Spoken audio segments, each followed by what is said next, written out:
Bonjour à tous, c'est Hibou.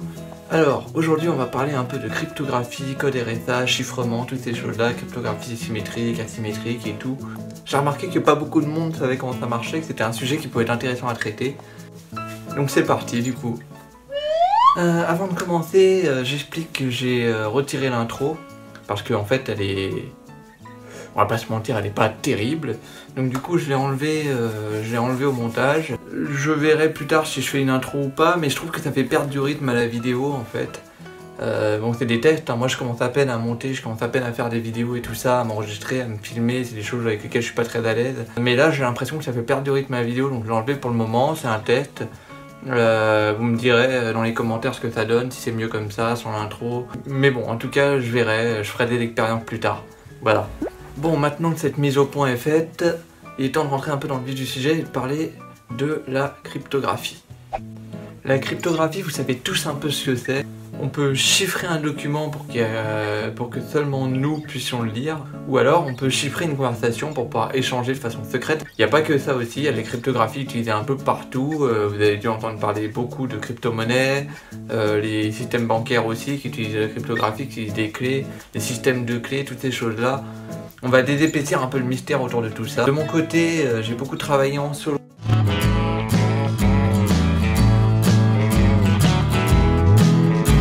J'ai fait des recherches, j'ai regardé ce que c'est qu'un chiffrement symétrique, chiffrement asymétrique, etc.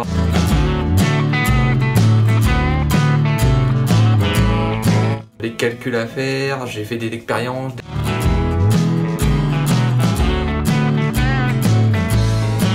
J'ai essayé de me repérer, de comprendre un peu tout ça. De ce boulot mâché, je vais pouvoir vous sortir un peu ce que j'en retire pour pouvoir voir un peu comment ça se passe. Alors, moi, à la base, plus jeune, beaucoup plus jeune, la cryptographie c'était un petit peu mystérieux. Je réfléchissais, je me disais mais comment on fait pour cacher une information comme ça? Comment on fait pour un truc secret? Je me posais des questions, dans ma tête il y avait une méthode. Alors on utilisait une méthode. Et une fois qu'on utilisait une méthode, si personne connaît cette méthode-là, personne ne peut déchiffrer. Normalement, c'était cohérent, c'était comme ça que je le pensais quand j'étais petit. Et j'entendais parler de ces clés aussi, je savais pas trop quoi il s'agissait. Et en fait, c'était ça le problème, c'est que je ne comprenais pas le système de clés. Tout le génie est là en fait. On a tous les mêmes méthodes, il y a un certain nombre, hein, mais voilà, on peut tous les connaître. Mais par contre, il y a un truc qu'on ne connaît pas à chaque fois, c'est la clé. Quand je veux déchiffrer un message de quelqu'un, si j'ai pas la clé pour déchiffrer, a priori je ne peux pas. Ça nous amène à parler des chiffrements symétriques du coup. Bon, petite spécificité des chiffrements en général, c'est que, et même dans les ordinateurs et tout ça en fait, ça c'est une petite spécificité qui est un peu partout. On veut éviter les calculs, quand on va faire des calculs, hein, quand on va chiffrer, on veut éviter les calculs qui débordent. C'est-à-dire que par exemple j'ai 26 lettres, je voudrais pas me retrouver à un moment dans un calcul à obtenir un 43 ou un 62. Nous ce qu'on voudrait clairement, c'est qu'on reste dans 26. Quels que soient les calculs, ça tombera toujours entre 1 et 26. Et pour ça il y a une solution simple.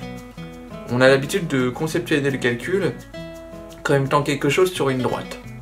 C'est-à-dire je fais 5 plus 100, ça fait 105. Voilà, je suis sur une droite. Et je peux rajouter autant de nombres que je veux et ça ne fait qu'augmenter. Je peux en enlever autant que je veux, je tombe dans les négatifs et ça ne fait que diminuer encore une fois. Donc voilà. Comme si je partais, comme ça, tranquillement.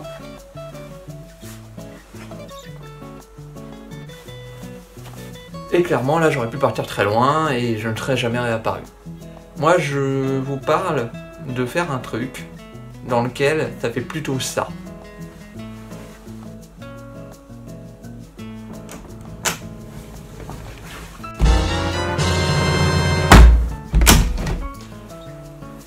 Voilà, clairement ça tourne en rond.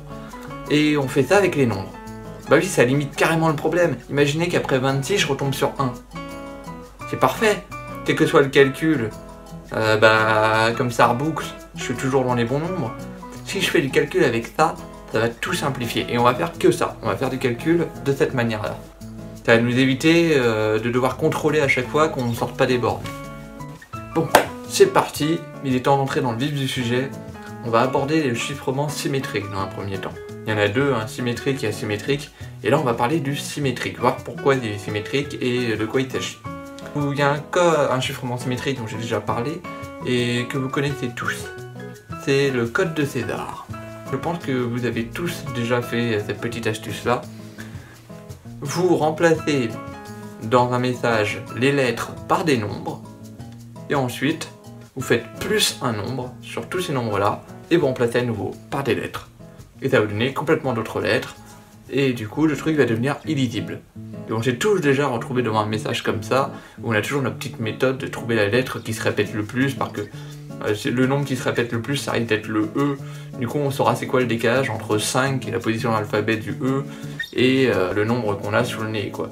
Et on pourra décaler toutes les autres lettres. On est déjà tombé là-dessus. Et ça en fait ça s'appelle le code de César. Donc le code de César, pourquoi est-ce que c'est symétrique comme truc? Déjà le code de César a une clé. La clé c'était le nombre qu'on a ajouté pour que ça permute tous les nombres. Et donc pour que ça change toutes les lettres. C'est notre décalage la clé. Ça c'est la clé. Et vous remarquez que si vous connaissez la clé, et ce que vous cherchez en général, le décalage, vous pouvez déchiffrer. Vous faites moins la clé et vous retombez sur le message comme il était à la base. Et le côté symétrique il vient de là en fait. Vous avez une clé et il faut faire moins la clé pour déchiffrer, plus la clé pour chiffrer. C'est là d'où vient le nom chiffrement symétrique. La clé est utilisée pour chiffrer et son symétrique est utilisé pour déchiffrer. Maintenant qu'on sait ça, il est temps d'aborder les chiffrements asymétriques. Alors, quel est le principe des chiffrements asymétriques? On va commencer directement par un exemple. Ça va être plus simple. On va imaginer que vous avez... tiens, on va prendre les mêmes noms qu'en cryptographie. Ouais, A pour Alice, B pour Bob.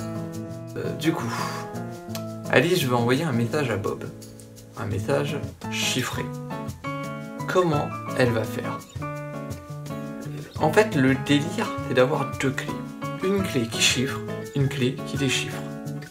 Et on ne peut pas déchiffrer avec la clé qui chiffre, et on ne peut pas chiffrer avec la clé qui déchiffre. Il faut que ça soit que dans un sens. C'est pas parfaitement vrai en pratique, mais c'est pas grave, c'est pour avoir la première idée, pour savoir comment ça marche. Donc, Bob crée deux clés, une clé qui chiffre, une clé qui déchiffre. Il envoie la clé qui chiffre à Alice. Alice fait son petit message, elle le chiffre, elle l'envoie à Bob, et après, Bob a la clé pour déchiffrer, elle est restée bien au chaud chez lui, personne n'a pu la voir, personne ne peut y toucher, c'est dans sa poche, il déchiffre et il lit le message. C'est ça le chiffrement asymétrique. Il y a deux clés, et il faut ces deux clés. C'est-à-dire il faut ces deux clés pour pouvoir chiffrer et déchiffrer. Maintenant, dans une communication entre deux personnes, ça va dans les deux sens. Alice envoie un message chiffré à Bob, et Bob voudrait pouvoir répondre. Et bien c'est très simple, Alice envoie sa clé à Bob, et la clé qui permet de chiffrer à Bob. Bob peut enfin écrire un message, l'envoyer à Alice, et elle a sa clé à elle pour déchiffrer, et voilà. Et il y a des noms pour ça, vous avez déjà dû en entendre parler. Il y a la clé publique, qui est évidemment celle qu'on envoie à l'autre pour chiffrer, et la clé privée, qui elle permet de déchiffrer, mais qu'on est le seul à posséder. Voilà, c'est l'idée du chiffrement asymétrique. C'est toute l'idée. Et il y a un exemple pour ça, très répandu, qui s'appelle le code RSA. On va prendre ce petit exemple, on va prendre le chiffrement RSA, qui est un chiffrement asymétrique. Donc il fonctionne avec deux clés, il y en a une pour chiffrer, une pour déchiffrer, etc. Et on va regarder comment ça marche. Donc là, il va y avoir un petit paquet de choses à faire. Pour commencer notre petite recette du chiffrement RSA, il nous faut deux nombres premiers. Ces deux nombres premiers vont nous servir à faire au final, à faire les deux clés en fait. On fait le produit des deux, ça nous fait un plus grand nombre. Donc là, on va prendre par exemple 7 et 11, ils sont premiers. On fait le produit des deux, ça nous fait 77. Donc 77, ça va être la taille de notre roue. 77, donc juste après 77, c'est 1, etc. 1, 2, 3, 4, 5, 6, 7, 1, jusqu'à 77, et après on retombe à 1. On va travailler dans cette roue-là. Tous nos calculs vont être dans cette roue-là. mon élève a une certaine puissance A. Cette puissance est le produit de deux nombres qui sont nos deux clés. Et ça nous redonne A, dans la roue, hein, bien sûr. Genre par exemple, les nombres entre 2 et 6, voilà, 2, 3, 4, 5, 6. Quand je les élève à la puissance 121 dans la roue de 77, hein, de 77 cases, quand je les élève à la puissance 121, je retombe sur le nombre initial. Donc 2 à la puissance 121 dans la roue de 77, ça retombe sur 2. 3 à la puissance 121 dans la roue de 77, ça retombe sur 3, etc., etc., etc. 121, c'est le produit de deux nombres. C'est le produit de 11 et de 11. Là, c'est pas terrible parce que c'est ma clé publique et ma clé privée et elles sont identiques. Mais le problème, c'est que c'est un exemple avec des petits nombres. En pratique, le code RSA se fait avec des très grands nombres. Des très grands nombres, vous pouvez pas comme ça, faire des exemples à la main, c'est pas évident, quoi. Donc, qu'est-ce que je fais pour chiffrer? J'élève mon 3 par exemple à la puissance 11. En fait, ça me donne la version chiffrée de 3. Voilà, on a chiffré 3. Et ensuite, il me reste plus qu'à élever ce nouveau nombre à la puissance 11. Et bam, ça tourne dans la roue, tranquillement, pour retomber sur 3. Donc clé privée et clé publique. Clé publique à chiffrer, clé privée à déchiffrer. En pratique, c'est deux nombres différents. Mais voilà, c'est l'idée. Et c'est comme ça que marche le chiffrement RSA. Bon, il nous reste 2-3 petits détails à éclaircir pour comprendre aussi pourquoi puissance 121. Comment on l'a obtenu, comment on a trouvé la clé publique et la clé privée. Pour ça, il faut commencer à parler des nombres qui sont premiers entre eux. En l'occurrence, deux nombres sont premiers entre eux lorsqu'ils n'ont aucun multiple en commun. Et nous, on ne doit s'intéresser qu'à ces nombres-là. Parce que les nombres que l'on doit chiffrer doivent être premiers avec 77, dans notre route 77. En l'occurrence, si je prends 7 par exemple, qui n'est pas premier avec 77, puisque 77 est un multiple de 7, on va remarquer très rapidement 7 x 7, 49, donc dans la roue, ça reste dans la roue, ça nous fait un multiple de 7. 7 puissance 3, 343, dans la roue, ça nous donne 35. C'est aussi 7 x 5, c'est toujours un multiple de 7. 7 puissance 4, ça va nous donner 14 dans la roue, c'est un multiple de 7, 7 x 2, etc. etc. jusqu'à 7 puissance 12 qui va nous redonner 7 dans la roue. Et du coup, ça pose un petit problème tout ça, parce que là on se retrouve dans une roue qui fait que 11 en taille, et qui ne donne que les multiples de 7. Pour 11, c'est la même chose, hein, 11 x 2, 11 x 3, 11 x 4, je fais 11 à la puissance 2, 11 à la puissance 3, etc. Je vais retomber sur les multiples de 11 jusqu'à retomber sur 11. Du coup, nous on s'intéresse qu'aux nombres qui sont premiers avec 77. Et ces nombres qui sont premiers avec 77, on peut calculer combien il y en a dans la roue. Ça c'est un résultat d'arithmétique. En l'occurrence, il y en a P-1 fois Q-1, donc 7-1 fois 11-1, qui nous fait 60, hein, 6 x 10, 60. Ça c'est le nombre de nombres qui sont premiers avec 77, en dessous de 77, entre 20 et 77. Donc déjà 2, 3, 4, 5, 6, hein, ensuite 8, 9, etc. Pardon. Mais il y en a une bonne liste. Et un résultat de théorie des groupes qui est important. Quand j'élève un élément d'un groupe à la puissance de la taille du groupe, je tombe sur l'élément neutre.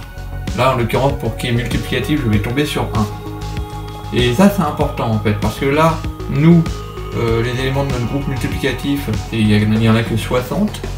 Ceux qui ne sont pas premiers avec 77 ne font pas partie du groupe, parce qu'ils nous enferment dans une autre roue et ils cassent toutes les lois des groupes.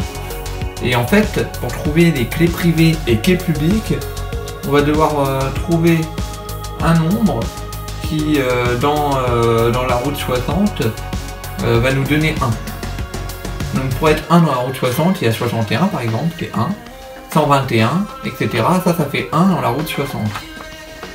Et 121, c'est 11 x 11, c'est 11 au carré. Et c'est comme ça qu'on a obtenu la clé publique et la clé privée en fait. On a trouvé quelque chose qui est égal à 1 dans la route 60, Et forcément quelque chose qui est égal à 1 dans la roue 60, dans la roue 77, on élève quelque chose à cette puissance-là, à cette puissance qui est égale à 1 dans la roue 60, et bien ça va nous donner le nombre d'origine, ça va faire comme si on faisait puissance 1. C'est la puissance, la taille du groupe plus 1, et la taille du groupe dans la roue 77, le groupe multiplicatif, elle est de 60. Donc du coup, si je fais la puissance 61, et ben je retombe sur les bons nombres. Dans la roue 77, 2 puissance 61, ça fait 2. Mais le problème, c'est qu'il n'y a pas de clé privée et pas de clé publique, car on ne peut pas séparer 61 en deux nombres, comme 61 est premier. Donc du coup, il a fallu aller à 121 qui n'est pas premier et qui est le produit de 11 fois 11. Je vais vous donner quand même un petit exemple de calcul qu'on fait dans la roue, parce que le calcul modulaire comme ça, c'est bien d'en faire un petit pour pouvoir voir comment ça marche. Après, on peut faire tous les autres. On va essayer d'élever 2 à la puissance 11. On va chiffrer 2 selon la méthode des codes RSA. Donc, 2 à la puissance 11, ça tombe bien, c'est un nombre que beaucoup connaissent à cause du jeu 2048. C'est exactement 2048. Moi, je voulais décomposer un peu pour faire un truc simple. Je le décomposer en 1024 x 2. Et c'est là qu'il faut réussir à trouver un multiple de 77 qui s'approche de 1024. 77 x 13 par exemple, 77 x 13, ça fait 1001. Et du coup, vous pouvez ramener 1024 dans la roue en faisant 1024 moins 1001, moins un multiple de 77. Typiquement ça, c'est-à-dire qu'on a fait un certain nombre de tours dans la roue de 77 pour arriver jusqu'à ce résultat tronqué qui va être 1024 moins 1001. Moins 77 x 13. Et ça fait 23. Donc en fait, 1024 dans la roue, c'est 23. Et du coup, vous retrouvez avec le calcul qui a maintenant changé, 2 puissance 11, c'est plus 1024 x 2, c'est 23 x 2. Et ça fait 46. Et 46, c'est toujours dans la roue, vous n'avez pas besoin de le tronquer. Donc quand vous chiffrez 2 dans la roue de 77, que vous le mettez à la puissance 11, que vous le chiffrez, voilà, vous obtenez 46. 46, c'est la version chiffrée de 2. Bon, juste pour vous donner un petit aperçu, voilà ce que ça donne quand on essaye de mettre 46 à la puissance 11. C'est pas, voilà, c'est un peu le bazar. Mais on obtient bien 2 dans la roue à la fin. Premier calcul 2116, deuxième calcul 1369, etc. Il faut trouver quel multiple de 77 est proche de ce circuit-là à chaque fois, tronquer, revenir, c'est toujours la même méthode. C'est ce qu'on appelle une méthode d'exponentiation rapide. Et du coup, je vous donne un peu mes résultats pour le chiffrement. Donc voilà, on a vu les chiffrements symétriques, on a vu le chiffrement asymétrique. Je vous ai mis des liens dans la description, parce que voilà, comme ça, si vous avez besoin d'informations, vous avez besoin d'essayer des trucs et tout, vous avez des liens. Des exemples aussi de chiffrement asymétrique, il y en a plein sur Wikipédia, c'est assez intéressant. Franchement, je vous encourage à expérimenter des trucs, à essayer des choses. Je vais essayer de faire des formats un petit peu plus courts, un petit peu plus zen plus tard, pour m'habituer à parler à la caméra. Ça c'est le petit mot de la fin. Là, à l'heure actuelle où je tourne les rushs, juste après, je m'apprête à m'éclater sur le logiciel de montage, c'est-à-dire à faire tous les effets spéciaux, les machins, les trucs possibles. Ça se trouve, cette vidéo, ça va être n'importe quoi. Je veux m'améliorer parce que c'est un peu les premières fois que je fais du montage. La dernière vidéo était plutôt malaisante. Donc du coup, on va voir ce que ça donne pour la prochaine vidéo et tout. Il faut expérimenter, il faut essayer des trucs. Mais je vous laisse quand même un générique. Et j'espère faire une vidéo très rapidement. Là, ça fait longtemps que j'en ai pas fait. Mais là, je vais en faire le plus rapidement possible. Là, je potage, je travaille, je suis dedans. Donc j'arrive dès que possible. Et je vous mets ça en ligne. Du coup, à la prochaine. Et pour moi, au travail.